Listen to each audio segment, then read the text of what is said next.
although they were surrounded and outnumbered, they were thinking of victory and not defeat.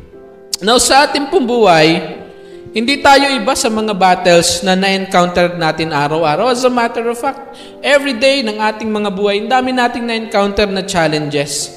Sa tinagal-tagal nga po nating nabubuhay, marami-rami na pong klase ng digmaan ang ating hinarap. Marami na tayong napagtagumpayan. Siyempre, may mga pagkakataon, for sure, na natalo rin tayo sa mga battles natin sa life.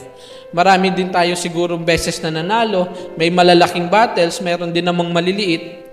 Pero ang tanong po ay, paano gagawin natin if the battles of life ay nagsama-sama, nagsabay-sabay para tayo ay pabagsakin? But no matter how many enemies we are facing right now, alam natin sa ating mga puso at sa ating mga isipan na meron tayong Diyos ng kasiguraduhan at tutulungan niya tayong magtagumpay.